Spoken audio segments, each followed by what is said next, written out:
Coming up on UCF Nightly News, we talk about recent incidents on campus and what UCF PD is doing to keep students safe. And how UCF is helping with the statewide nursing shortage.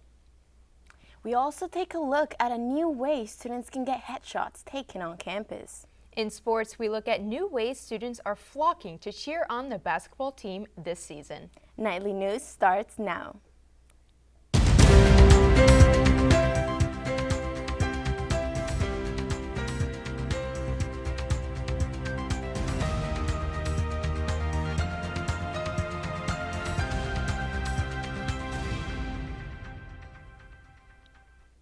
Good afternoon, Knights, and welcome to Nightly News. I'm Isabella Benjumea. And I'm Carly Ceglio. Today is Friday, January 26, 2024. UCF PD has responded to several incidents of assault on campus. Most recently, a student was arrested after an altercation broke out during a pro-Israel demonstration. The incident occurred near John T. Washington Center around 11:30 a.m. on Tuesday. A fourth-year Palestinian student threatened to shoot members of the student supporting Israel group while they placed small Israeli flags into the ground. He was arrested on 3 counts of third-degree felony, and a hearing has not yet been set. Nightly News reached out to the student for his side of the story. We will keep you updated as this story develops. That incident comes less than a week after campus police responded to reports of a man threatening a Lynx bus driver with a gun. 27-year-old Taku Takashi was arrested for possession of a deadly weapon on school property and aggravated assault. According to arrest records, the incident occurred on January 19th at the Lynx bus station on campus.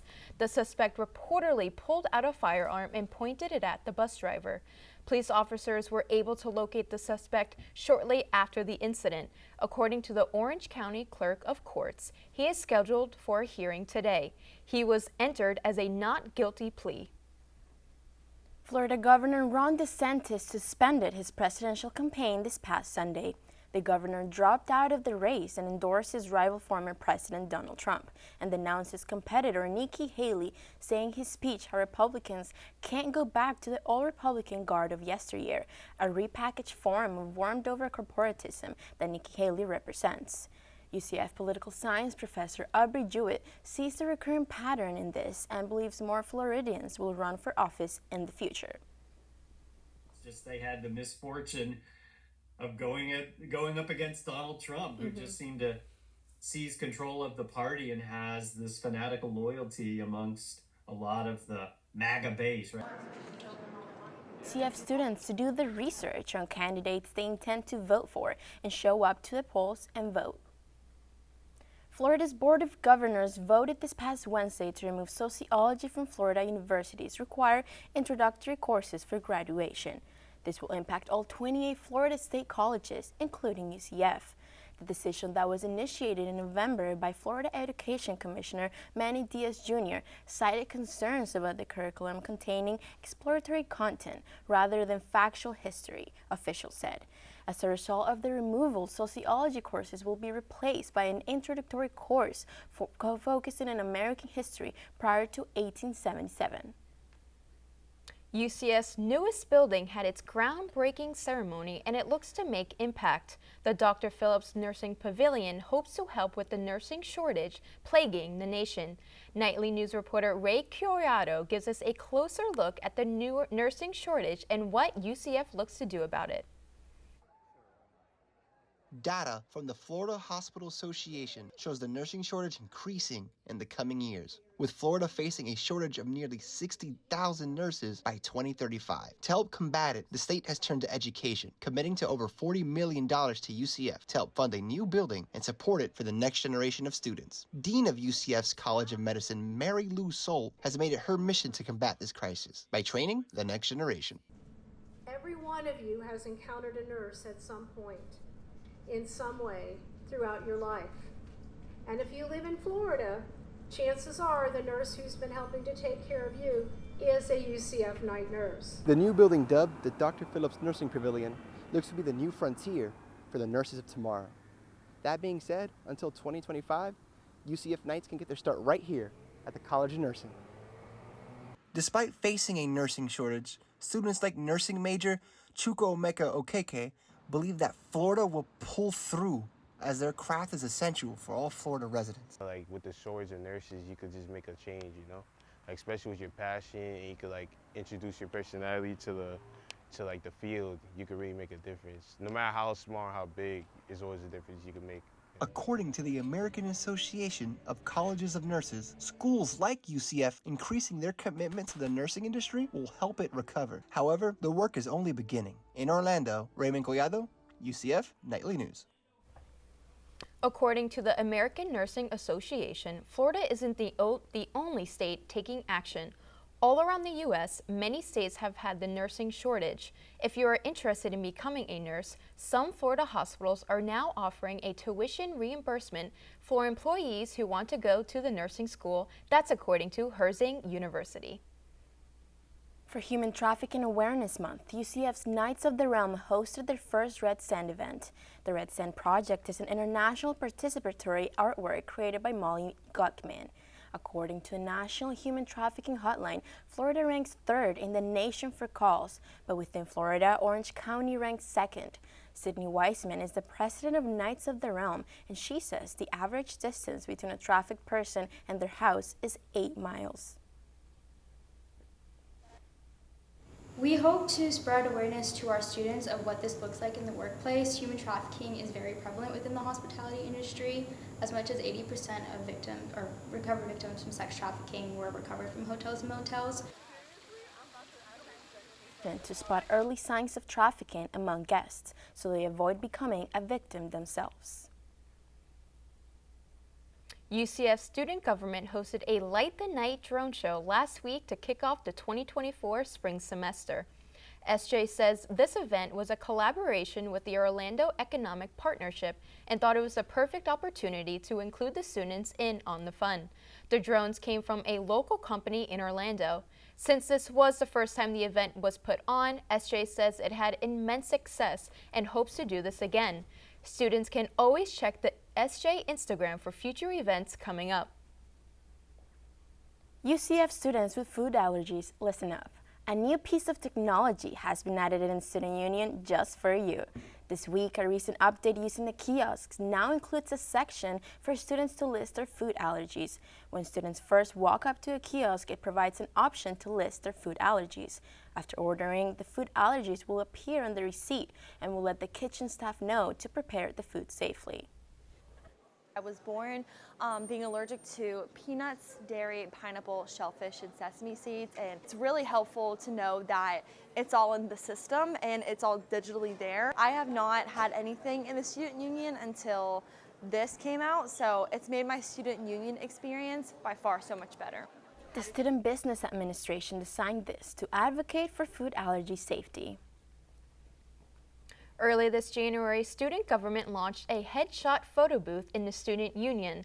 The booth allows students to take up to 3 photos free of charge and includes features like a built-in light display and posing suggestions. The booth sends headshots to the students' email where they can edit and save the photos for personal use. Junior digital media major Jelnina Darby said that the booth is easy to use and is an investment towards helping students further their careers. I think it was a great investment. I think a lot of schools should have this because colleges are meant to, set you up for like your future and your future employees and everything like that. And this is a perfect example of like investing in it, Students can access the booth during normal student union operating hours to take professional headshots for free. For more information about the headshot booth, you can visit the student government's office on the 3rd floor of the student union. Weather anchor Miranda Camp joins us now at the desk to discuss today's forecast. Miranda, can we expect this warm weather to stay? Yeah, Miranda, what's our forecast looking for today? Today's conditions are partly cloudy with temperatures sitting at a nice 69 degrees. With last week's cold front finally leaving Florida, students can shed the layers and put the jackets on the rack. However, humidity is sitting pretty high today at 95% here in Orlando. So keep that in mind if you are hoping for that perfect hair day. Luckily, humidity won't cause any rain this afternoon, and nights I'll have more on weather later in the show. And back to you, Carly and Isabella.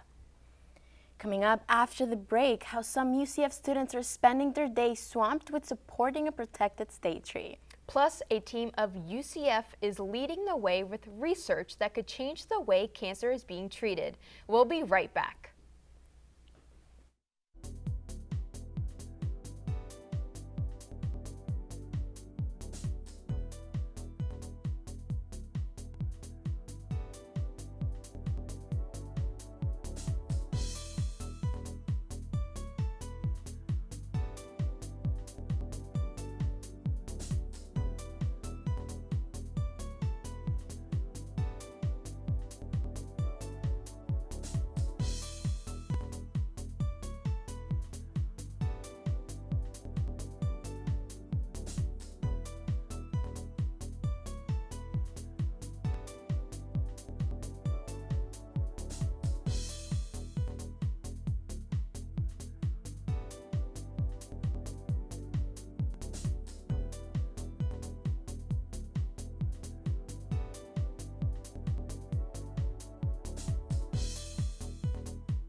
The Indian River Lagoon is facing a silent crisis. Its vital mangrove forest, crucial for coastal health, has shrunk by over 50% in recent decades.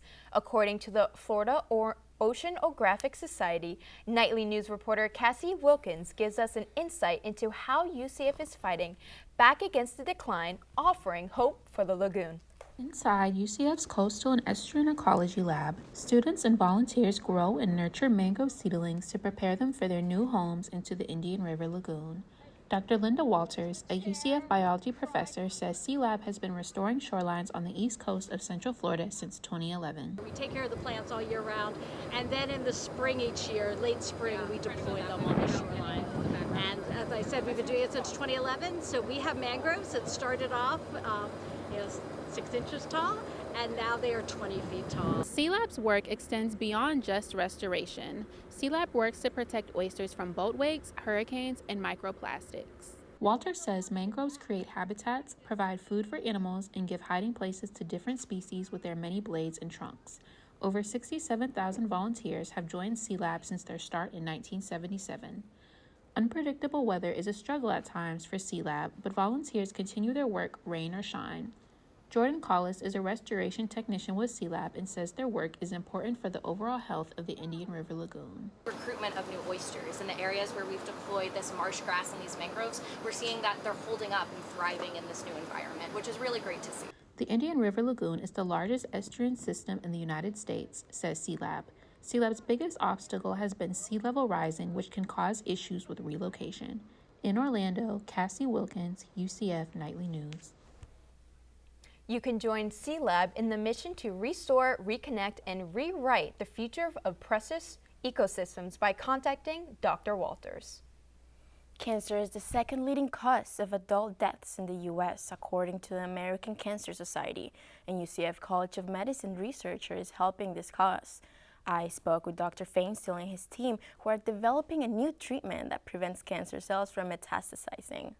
Llevaba días que no dormía. Me sentía que me iba a morir. This is what Maribel's reality was like living with stage 3 cancer.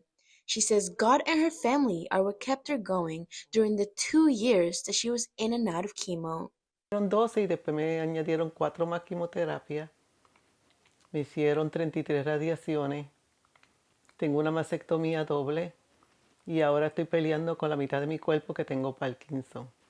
But now, UCF researcher Otto Feinstiel has found a way to help Maribel and those struggling like she was. He has developed a new treatment that could slow down or even stop cancer cells from spreading throughout the body.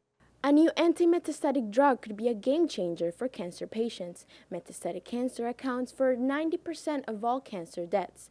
Dr. Feinstiel has created a derivative of an isolated compound that is more effective at keeping cancer cells in place so they cannot spread.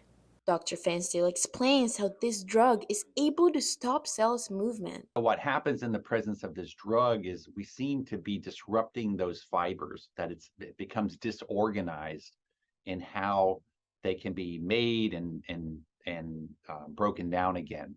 So that disorganization, we think, plays a key role in inhibiting the cell movement. This molecule is twice as strong at blocking cells from moving and is less toxic than the natural product. Maribel believes that this can save many lives like hers. Imagínate, salvarte la vida. ¿Qué más puedes pedir? Dr. Feinstiel says it will take a big investment and a few years before this treatment can advance to clinical trials and be approved by the FDA, but he assures it can truly help cancer patients. Coming up, weather anchor Miranda Camp tells us if we'll need an umbrella or a jacket for the weekend. Later on, we also take a look at what's new for UCF sports fans. We'll be right back.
Hey Isabella, with Florida's cold front gone, is there any other weather to be worried about this week? Honestly, I'm not too sure, Carly. Let's check in with Miranda to see what's in store for Orlando's forecast this week.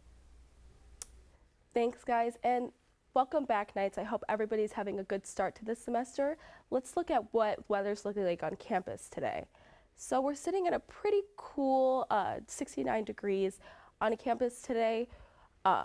We're not forecasted to have any rain tonight, but we all know that Florida rain is pretty unpredictable, so it might be smart to bring a jacket out if you're planning to go out tonight. And with that being said, let's take a look at our state's highs. Over in the state capital, Tallahassee, we're sitting at 73, a little bit warmer than last week now that the cold front's out of Florida. Jacksonville is sitting at a nice 78 for the highs today. And when we go over to our coastal city, Tampa, we're seeing that they're leading highs with 83. Luckily, that Gulf is warming them up. Miami's actually looking a little bit cooler than us here in Orlando at 79. Just missing some of that Florida sun. It looks like it's probably the cold front falling through the end of Florida's southern tip. And Orlando sitting at a nice even 80 for highs. And when we look tonight at state lows, Jacksonville, Tampa, and Orlando are all at the same low of 65, a little bit chillier, so it might be smart to bundle up. Tallahassee's sitting pretty cool at 63 tonight. And Miami is a little bit warmer than all of us. Northern friends at 73 for lows today. And let's take a look at that 5-day forecast this week. So for our 5-day forecast, our weekend, you can see here that there might be some scattered showers and potential rain on Saturday and a 60% chance of rain on Sunday. I know we're at the point of the semester of like Sunday scaries, but we're Floridians, so we'll make the best of the rain and maybe just stay in and study. So potential scattered showers throughout the weekend.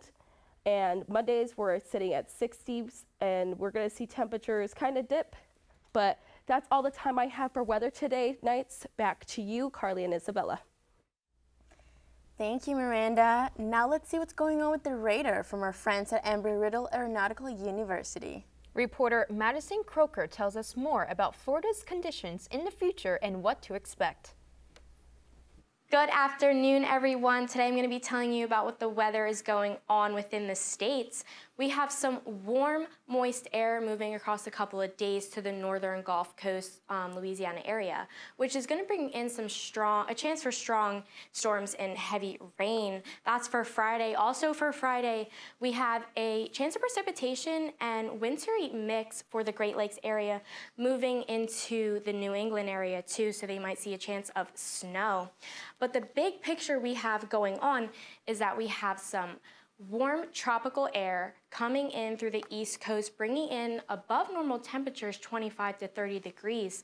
And that's going to go all the way this weekend because we have a cold front sweeping its way through the East Coast, and that's going to bring in much cooler air this weekend. And this is all for the states, so we're going to head over to UCF now and see what they have in store for Florida.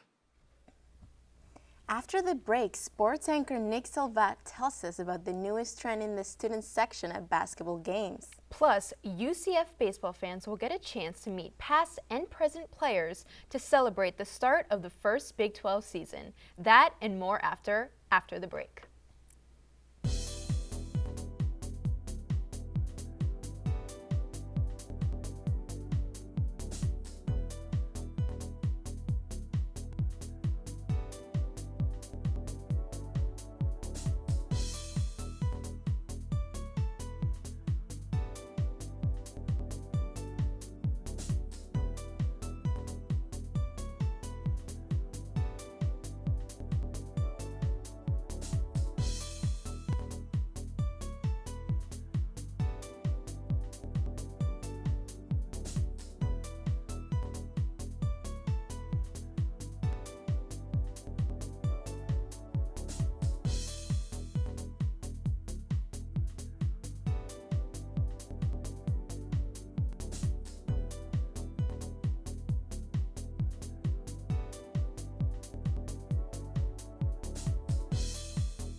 I'm Nick Salvat, here to give you your UCF sports update. Do you plan on attending a UCF basketball game this season? Well, don't forget your palm tree fronds. Nightly News reporter Madelyn Dickinson tells us more about how Florida palms are making an impact for UCF men's basketball and created the motto, Fear the Fronds.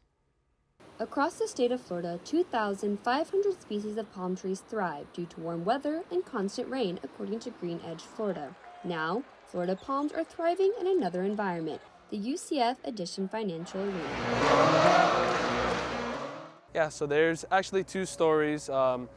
People were kind of saying people can choose to believe whichever they'd like to, but on one hand, it's the marketing team, brand experience. We came up with a really cool idea. Obviously, we're the only Big 12 school in Florida, so what's more Florida than waving palm fronds at teams? Alexander is the brand experience assistant for UCF and said the tradition began after a storm passed through central Florida. The wind blew palm tree fronds all over the streets. Students decided to pick them up and bring them into the arena before the first Big 12 home game. Right behind me is the Edition Financial Arena, where hundreds of students and fans lined up with their very own palm tree fronds to show their support for the UCF men's basketball team. These palm tree fronds have shown an extreme impact for the men's basketball team for their first season in the Big 12. A really cool, different thing, especially because we live in Florida. You know, like, it shows, like, as Floridians, how we can be creative and different with the ways that we show our school spirit and help our team. Using the fronds as a distraction proved effective against Kansas University, dropping their shooting percentage down to about 62%. That's according to the game statistics. UCF Athletics says more schools should begin to fear the fronds. In Orlando, Madelyn Dickinson, UCF Nightly News. The next home game for the Knights is on Wednesday, January 31st at 7 p.m. against Baylor University at Edition Financial Arena. Now looking at the Diamond. Knight Nation will get an opportunity to meet past and present players as UCF's Baseball Fan Fest returns before the Knights' inaugural Big 12 season.